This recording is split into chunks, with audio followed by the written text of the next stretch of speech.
Hello and welcome along. This is André speaking. I'm a master thesis student with the VRD Unternehmensberatung.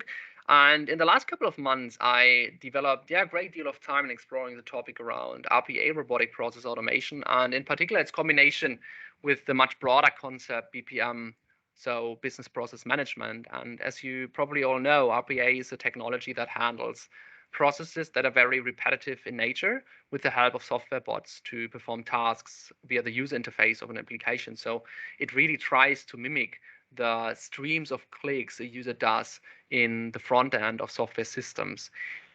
And what is really interesting about this technology is that it is often considered to be useful short term, but something that practitioners would like to get rid of in the long run. So what do I mean by that? Well, it bridges the temporary technology gap until backend integration is readily available. So where automation can be performed with clean and accessible interfaces. And by that, I mean web services, microservices, or constrained speaking, I'm referring to APIs.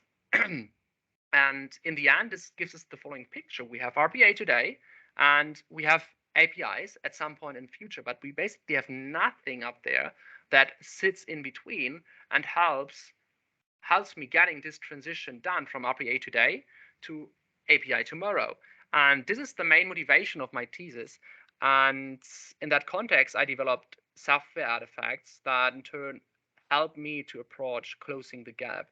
And this is what I would like to illustrate with the help of a simple process. So imagine we have a process from the telecommunications industry, which is about a line diagnosis. This line diagnosis gives us insights into the available DSL services at a given location. And in order for this to be realized, we have two tasks to complete: the search of the CPL ID and the check of the line options. So the first one, this one over here, is about getting, as I said, the so-called CPL ID, which is nothing else than a unique identifier for a given location. And the other one, this one, is about retrieving the availability status of the various DSL options that we have at the location, which is what we have identified with the help of the CPL ID. So here we can check whether or not we have, an option for ADSL 16, ADSL 16 plus, VDSL, and so on and so forth. And the problem is with both of these tasks that they are very annoying and time consuming to complete for employees. And the even bigger problem is that they are both related to outdated applications that do not expose any APIs or business logic that we can consume and interact with. So for this reason, we would like to include RPA as our automation technology of choice in the status quo, but without too much of heavy lifting from IT and without too much of a time investment. And what we do is we remodel these user tasks with service tasks that we will configure to be RPA automated. And for that, we have the Camunda modeler, and the Camunda modeler is extended with a plugin that allows us to basically say that this service task is of type external, and this external worker is supposed to be an RPA bot. And it also allows us to record information with which we can decide at a later stage about the urgency for this robot to become replaced with a more sustainable automation solution. And I will quickly walk through that with the example of the search of the CPL ID. So I will say this is a service task. I will say of type external because the units of work that will be arriving here are not completed by the process engine. They are totally decoupled and forwarded to some external worker. And this external worker is an RPA task handler, which we can now specify. So I can insert a topic. I say find CPL ID robot, and I now can basically evaluate this robot in terms of some criteria. I will not go into detail, so it's not important for you to understand what's behind. For now, it is much more important to understand that we can evaluate some criteria that at a later stage will help me making the decision which of the robot I should consider with priority. So let me give you an example. The front-end stability is all about the degree of change that can be observed in the application that is behind the FindCPLID robot. And let us assume this application is very, very sensitive to changes. So we assign a 4 on a Likert scale from 1 to 4, meaning that this is very, yeah, as I said, sensitive to changes. This is what we will do for the other criteria as well. We hit publish, and now we can, yeah, select this robot and have it provided to the service task over here. And luckily, this is what I already did for the other user task as well.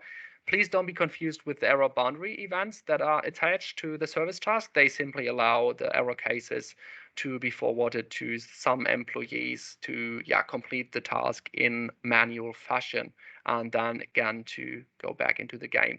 So the next step is to publish the process diagram to the Camunda engine, and this is what we will quickly do. So we have it included, and what you can see over here in version 1 is nothing else what you already have seen in the Camunda modeler. And for sure, we have no instance yet, and logically also no incident. And what I would like to do now is to, yeah, exemplarily show you the fulfillment of the robot that gets me the CPL ID. And as you can see over here, this robot is required to have the postal code, the place, the district, the street number, and the street suffix. And if we scroll a little bit to the left, we also can see that these kind of information that are the input parameters for the robot are also the, yeah, variables that we need to instantiate the process diagram with. And this is what I will now quickly do with some random data.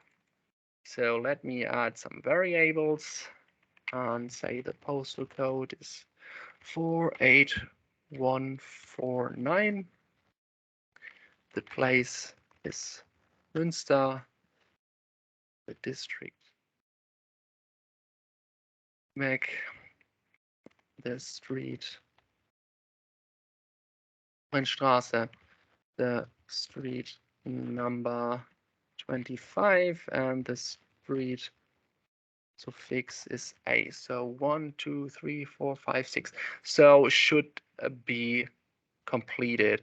And with a click on post, what will happen is that the external task client will instantiate an RPA task handler, and this task handler will pick up the work items that are published to the queue that is called FindCPLID robot, establishes the connection to the orchestrator from UiPath, and basically transfers this information to the robot that then, yeah, performs the automation in the front end of the green screen legacy application. And this is what we will do for illustration right now. So I will click on post, and yeah, in the background, this may take a while. The external task client pulls the API of the Camunda engine, and once he recognizes one item that waits to be processed, he, as I said, will forward the item to the UiPath orchestrator, which in turn then will take over the automation. And as we can see right now, he already does so. So the UiPath assistant is doing some processing. The green screen legacy system shows up. And we exactly enter the information that we already have specified during the instantiation of the process.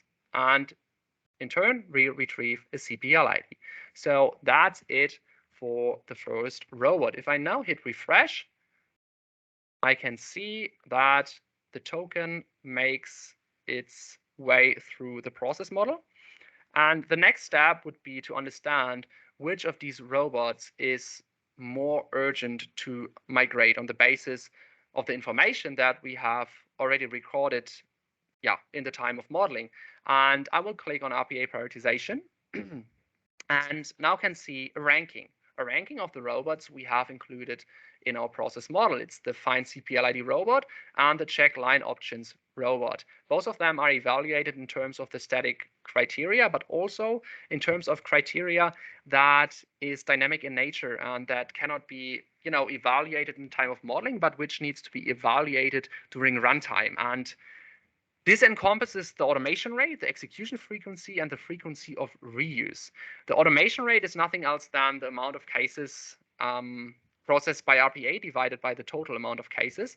And as you can see over here, it's at 100%. Why? Well, because we send one task to the find CPLID task, and this got automated and not sent to the human processing. So it basically was automated without human intervention, which means that, yeah, we have an automation rate of 100%.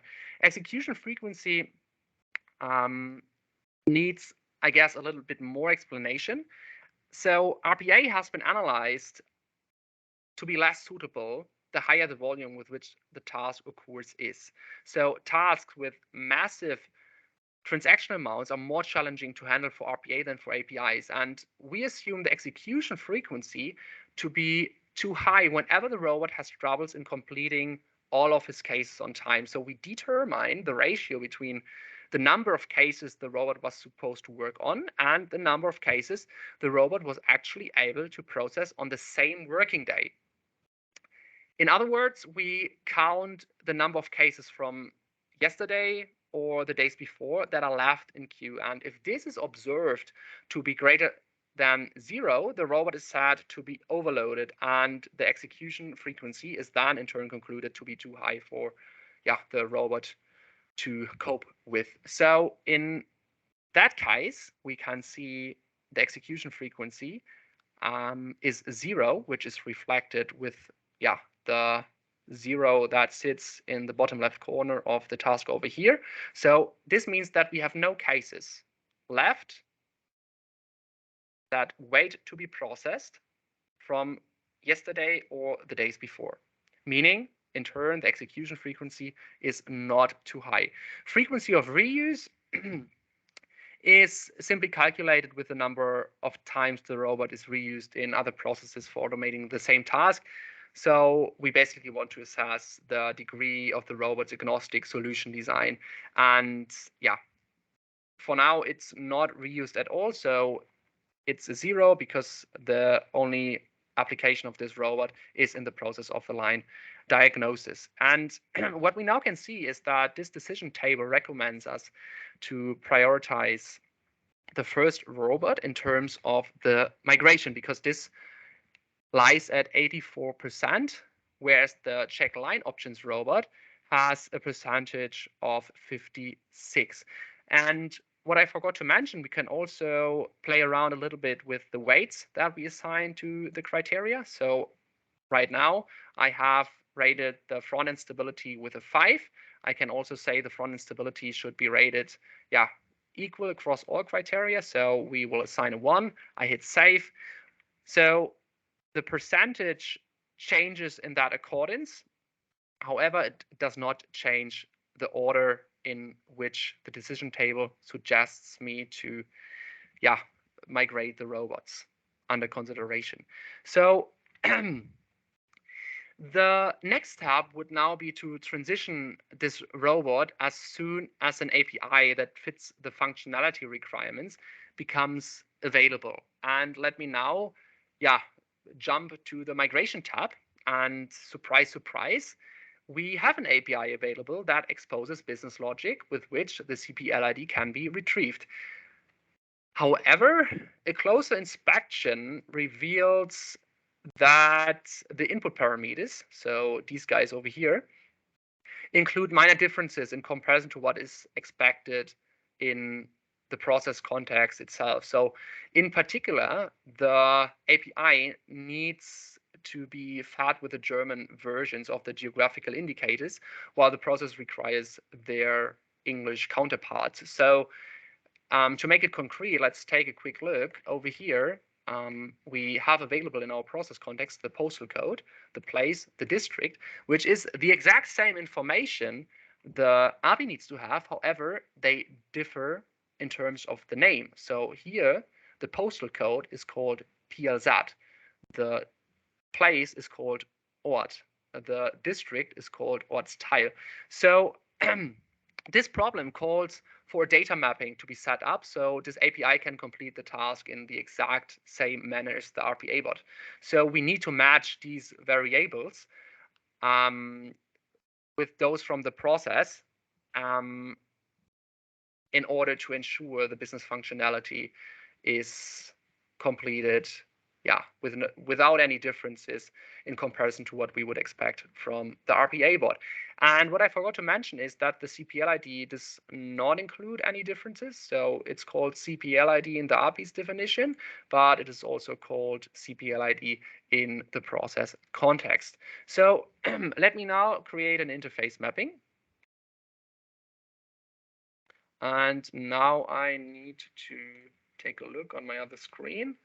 So we include a topic, find CPL ID API, and we specify the endpoint that this API exposes the business logic to. And now we can start mapping. So the postal code corresponds to the PLZ, the place to the ort, the district to the Ortsteil, the street to Straße, the street number to ASMR, and the street suffix corresponds to ASMR Zusatz. And let me simply copy that. The CPL ID remains unchanged. So with a click on save, a new instance of the API task handler is created. And by changing the topic names in the process diagram, we now can make the work items that happen to occur at the task to be no longer picked up by the RPA bot, rather with the help of the API. So this is what I will do right now. I click on save. And in the background, I can show you the output in the console of my IntelliJ. We now have the generic API worker to listen to the API topic called find CPL ID API that we just have specified. And this generic worker should be retrieving the following information from the process context, namely CPL ID, district, place, and so on and so forth. So what we now need doing is we need to return to our process model and simply change the topic name. So we still want the search of the CPL ID to be completed with the help of an external worker, but now it should be the API and not the RPA bot. Let me quickly copy the CPL ID, the topic name again, and I can hit save. I'm sorry, let me change the naming again. I guess it's what find ID. I guess it was that way. Make that purple again. Okay. So what I will do right now, I will go back, add another process definition, or I do not add another one. I basically update the existing one. I've done so. And now what we can see is we have a new version available. So version 1, RPA, version 2, API automated. And if I now start a new instance, the API task handler will pick up the mapping template and complete the task in accordance to this mapping template. And this is what we will quickly do again right now. So it's a lot of typing work today. So we have the postal code to be 48119. The district back. The place is the street is Kornstraße. Street number is 25 and the street suffix is a 1, 2, 3, 4, 5, 6, and the business key, let's say 2. So if I now hit post, as I said, the API task handler is performing the automation for the topic he is committed to perform the automation for. And because we changed the topic name in our process model that's now available under version 2, the API task handler will now pick up the units of work and provide the solution accordingly. So let me click on post. We now have a token over here. And again, now the external task client holds the API of the Camunda engine. And as soon as it finds some items, some units of work sitting in the queue of the find CPL ID API, it will be picked up and processed. And now it will be processed by the API that makes use of the mapping template that we have specified earlier. And let me now again show you the output in the console of my IntelliJ. So we have retrieved an API request, and now you can see the mapping. So the API request is issued with the ort that is equal to Münster, with the ort style that is equal to Gievenbeck, with the Straße that corresponds to the Korinthstraße. So what we just have specified with the place, with the district, with the street, with the street number, and so on and so forth, is now mapped. And the same is true for the output, but here it basically remains unchanged. So CPL ID does not differ by name in comparison to what we have available in our process context. So if I now hit refresh, we can see that the token is no longer sitting in the queue and waiting for being processed by the API task handler, rather, makes its way through the process model. So that's basically it. This is the approach that is suggested as a first step to close the gap between front-end automation and back-end automation. And in case you have any questions, do not hesitate to approach me. I will include contact details in the video descriptions. And thank you for listening, and bye-bye.